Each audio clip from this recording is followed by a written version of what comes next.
faithfully delivering value, interpreting great books from around the world. Hello, this is Sally's Book Talk.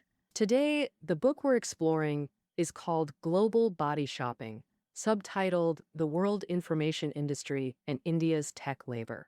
It's authored by Shang Biao, an anthropologist from Oxford University. Here's an intriguing phenomenon. India, as a developing country, is actually the world's second largest IT powerhouse after the US, producing both industry elites and exporting massive technical talent to Western nations. Let me share a statistic that shows India's remarkable impact. Recent reports indicate that in the US, the most advanced infotech hub, Indian developed software accounts for over 60% market share. And in Silicon Valley, the heart of America's tech industry, there are more than 750 high-tech companies founded by Indians. You might wonder, how does a relatively underdeveloped society simultaneously support such advanced tech industries? This contradiction begs explanation. To investigate, Chang Biao conducted 2 years of deep fieldwork across India, Malaysia, Australia, and other countries, unraveling this mystery. He also uncovered the fundamental principles behind this peculiar phenomenon. Now, I'll guide you through the book's content in 3 parts. Part 1, what exactly is India's global body shopping? Part 2, how global body shopping operates in international markets. Part 3, the broader political and economic implications revealed through global body shopping. First, let's clarify the book's main title. Global body shopping is the core concept structuring the entire book and key to resolving that initial contradiction. So, what is global body shopping? Literally, body shopping resembles labor brokerage, but differs from traditional headhunting. It's a more complex system engineering project that channels local labor resources into global supply chains. Specifically, Indians established numerous domestic IT training schools, recruiting youth from villages and towns, training them into qualified IT laborers. Then through overseas Indian-run agencies, matching and supplying talent to Western corporations. These labor agencies not only find people, but also manage them, directly representing the hiring companies and handling visa applications for Indian employees. They handle meals, accommodation, and even payroll matters. This entire process is body shopping. Therefore, global body shopping is a global systematic engineering of IT labor selection, training, supply, and management. According to Xian Biao's statistics, around 2000, there were thousands of Indian-run labor agencies in the U.S., managing tens of thousands of IT workers. California alone had over 100 such agencies. This shows how massive the body shopping industry is. There are 3 main reasons why this body shopping industry developed. Now, first, after the 1990s, the internet and information industry in Western developed countries rapidly expanded, with massive investments from all sectors, creating numerous job opportunities. Second, because IT companies in developed countries need large labor forces for project development, purchasing labor services from the Third World saves significant costs.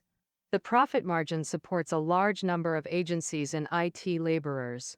Third, because IT industry standards are often set by global giants like Microsoft and Oracle, obtaining their programmer certifications greatly lowers immigration barriers to the West, allowing work even without formal Western diplomas. These 3 reasons make IT professionals' employment highly flexible, enabling smooth cross-border mobility from India to developed countries. Combined, these factors make global body shopping possible. However, how exactly did this body shopping industry develop? Let's first look at how these IT laborers were mobilized on the Indian local society end. To gather first-hand data, Shan Bial traveled to Andhra Pradesh in India for fieldwork. In Andhra Pradesh alone, from 1995 to 2000, 75 private engineering colleges were established, all training IT talent. From 2000 to 2001, over 100,000 people in Andhra Pradesh were studying IT-related courses.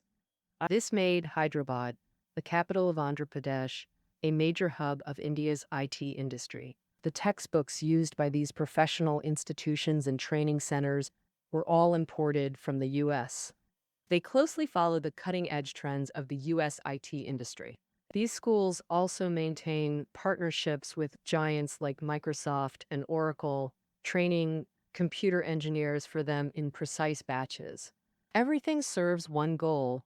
Students can immediately work in Western developed countries after graduation to fulfill immigration dreams. Locals even say, buy property in Hyderabad, own land in Andhra, but earn money in America. Clearly, this has become a widespread collective pursuit in local society. It's precisely these cutting-edge yet localized approaches that quickly rooted IT training within Indian society.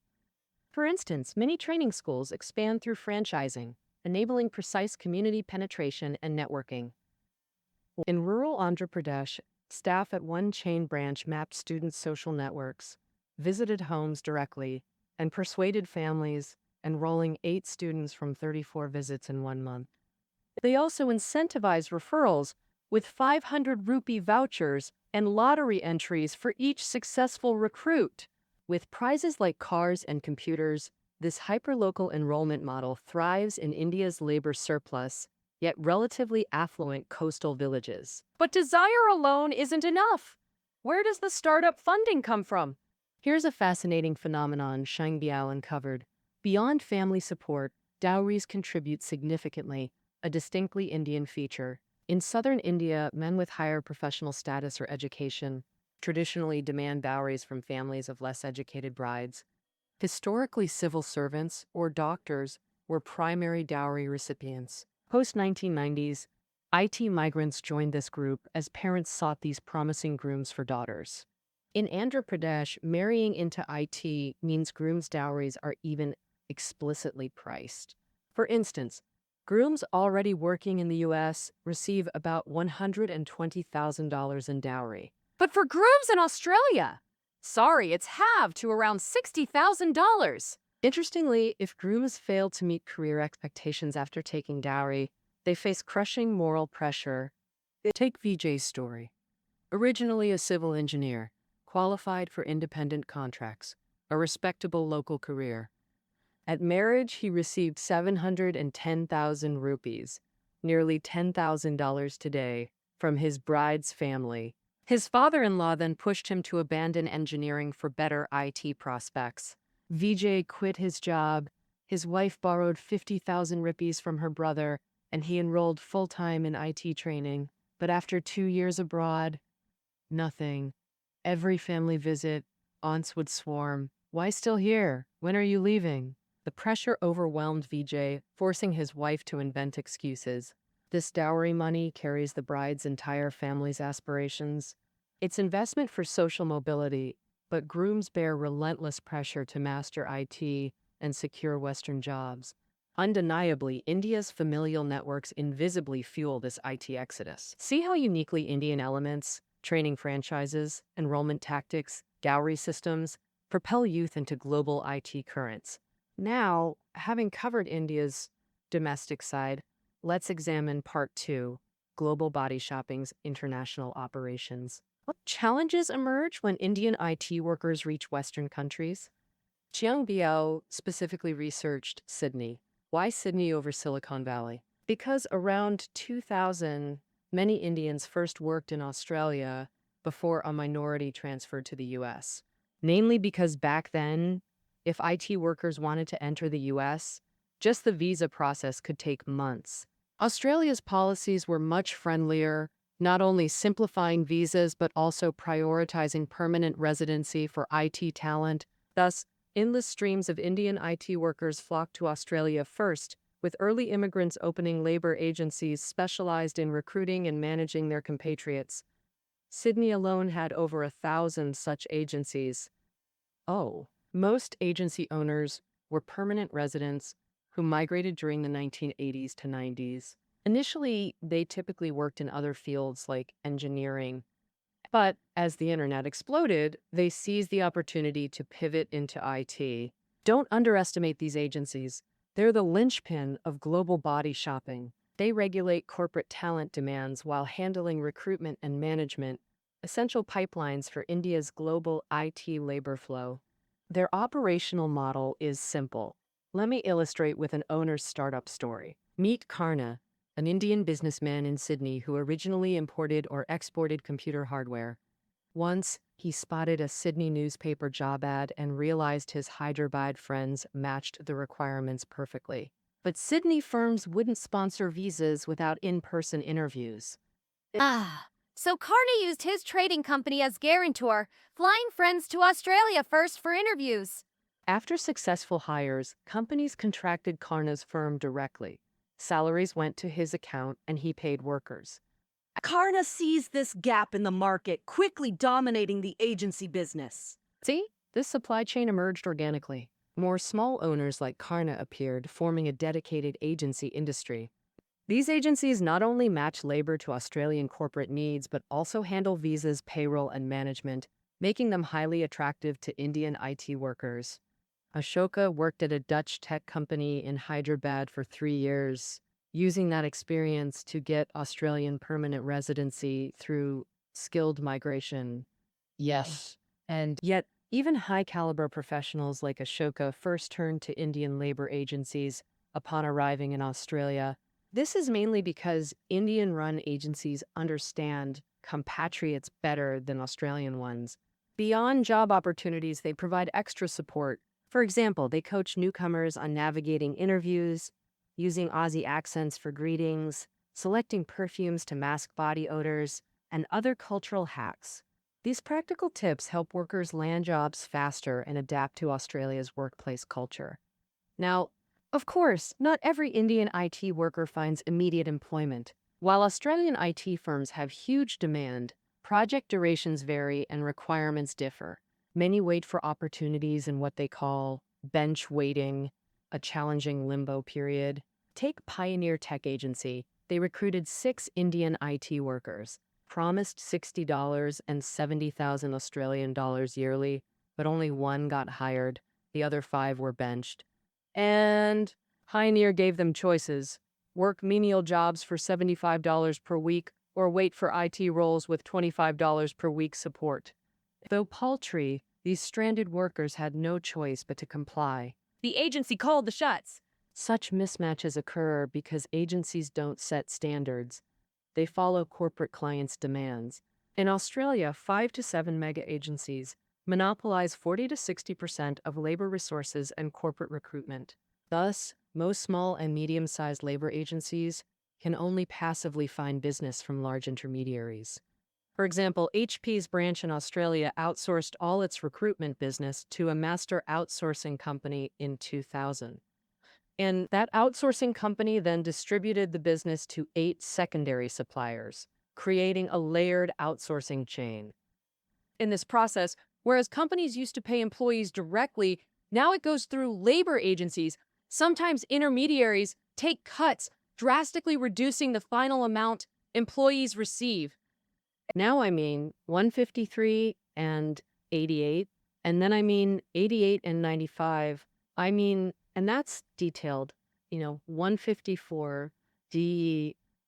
Statistics show that in 2001, a company paid workers about $30 over $100, 88 per hour. Intermediaries took $10 to $15, sending it to the agency account, and agencies then took 20% to 30% from that. After taxes, workers ended up with less than half of their original wages.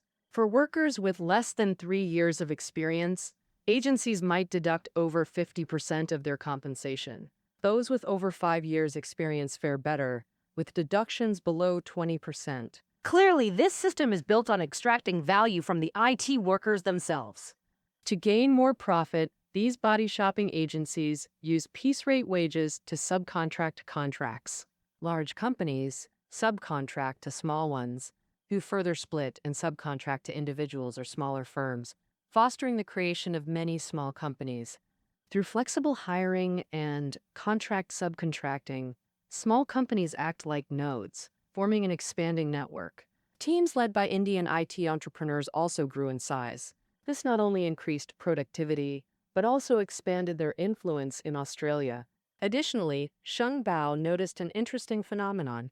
While over 1,000 Indian labor agencies are registered in Sydney, only a pitiful few, about 40 or 50, actually operate. Now, is this just false prosperity? Yang Bial delved deeper and found there's more to it than meets the eye. This phenomenon isn't surprising at all. It precisely reflects the flexible business tactics of Indian entrepreneurs. In Australia, these Indians often collaborate crosswise, jointly establishing multiple companies. Rather than putting all business in one company, they spread it across different joint ventures. The benefit is developing diverse business partners within an intertwined network, retaining connections first. Once business is established, various possibilities for further development and profit emerge. Take Indian businessman Chaya.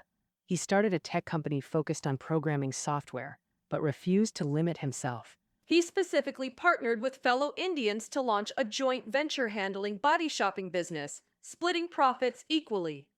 Simultaneously, he adapted Singaporean software packages for Australian firms, collaborating with local friends for 30 to 30 profit splits. C. With minimal extra effort, he diversified operations while strengthening business networks. One can't help but admire these Indian entrepreneurs' flexible ingenuity. But merging into one entity would shrink each company's resources, innovation capacity, and project potential.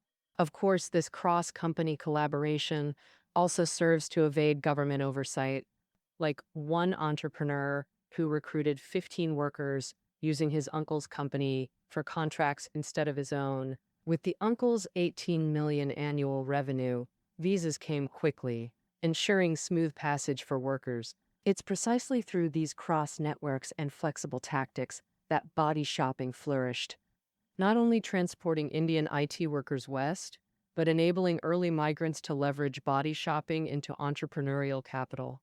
Ultimately, this government-free, corporate-friendly system, sustaining countless intermediaries, is built on labor value extraction.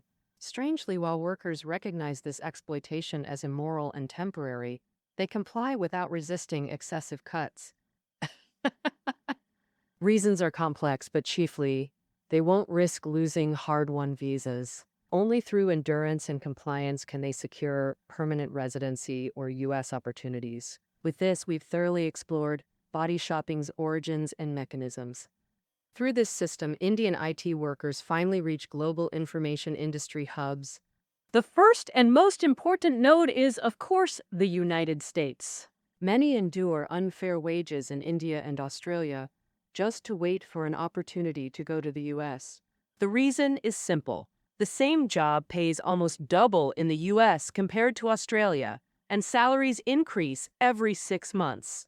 The U.S. has many large companies, abundant job opportunities, and relatively fair competition. Plus, there are many Indian immigrants, so for Indian IT workers, the U.S. is the ultimate career destination. Additionally, Singapore, Malaysia, the Middle East, South Africa, and others are also crucial nodes, even becoming global gateways for Indian IT talent mobility. They are global gateways because these countries or regions focus on developing the IT industry, attracting talent with favorable visa policies and work environments. For those without sufficient funds or skills yet, they can work in these places temporarily to improve their skills and resumes before moving to Western countries. In Caribbean and Latin American countries, due to proximity to the U.S., low labor costs, and cheap land, many U.S. companies set up branches here, placing low-end departments like call centers, attracting large numbers of Indians. Relocating there, most Indians can take mid-level positions, below U.S. leadership but above local entry-level employees. Around 2000, more countries joined the competition for Indian IT workers, including Japan, Germany, and France. However, Indian workers merely use them as transit points. Their ultimate goal is still the U.S.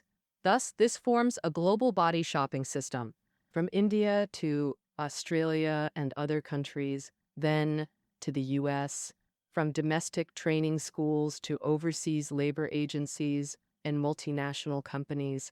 This shapes a complete system of IT worker mobility and global information industry chains. With this, the phenomenon of global body shopping has been largely introduced. However, the brilliance of this book isn't just in describing phenomena and telling stories. It goes further to explore the broad political and economic significance behind this phenomenon. First, Shang Biao uses global body shopping. This example explains the deep roots of the information revolution since the 1990s, revealing it's not just technological change, but a social construct, how labor is configured transnationally. So, in other words, this Western-led information revolution thrived precisely through Indians' global labor resource allocation. It was those so-called low-tier yet dynamic Indian entrepreneurs who seized the opportunity in global IT's expansion. Using local wisdom and strategies, they developed hyper-local training models that mobilized Indians seeking destiny changes through IT work, then connected them to Western firms via layered agencies, fueling the revolution's explosive growth. Second, Shang Biao notes global body shopping shattered India's social boundaries, restructuring traditional relationships. Previously, Indian society was tightly bound by family, caste, religion, and community ties. But the overseas work wave disrupted this stability, revitalizing a society paralyzed by corruption and rigid class structures. Countless families invested heavily in dowries to support youth through IT training and migration. This became a cultural tide across Indian cities and villages. Riding this wave, India achieved leapfrog development, becoming a global IT hub and talent exporter. Third, Xing Biao reflects on the social justice implications. He argues body shopping operates precisely because of India's structural inequalities. Rural labor surplus, caste discrimination, urban-rural divides, these limitations and status hierarchies drove discontented people to seek change. Thus, IT became many Indian youth's primary choice. Inequality itself became body shopping's engine. Meanwhile, agencies profited by exploiting IT workers' labor. This secondary inequality created the business ladder that powers the entire economic chain. Fourth, Sheng Biao recognizes global body shopping's inherent contradictions. At its bottom, masses of laborers lack basic security. Their job prospects are shaky, they're always at risk of unemployment, and might never get permanent residency. This clashes with their dreams of changing their lives through body shopping. Even the big Western companies at the top complain about body shopping, saying it drags down IT standards and hikes up unemployment back home. And so, but it's this endless stream of Indian IT workers that fueled the labor-intensive IT boom over the past 20 years. What an unavoidable contradiction. Now, it's been 20 years since Sean Bia's study. Today, India has over 4 million people in IT, with the industry raking in more than $160 billion. That's a tenth of India's GDP. In the US, Indian IT and export services make up a whopping 2/3. India's IT sector has moved from basic outsourcing to innovation, diving into big data, cloud computing. The future's packed with opportunities. All right, global body shopping, world information industry, and India's tech labor. That's a wrap for this book. Thanks for listening.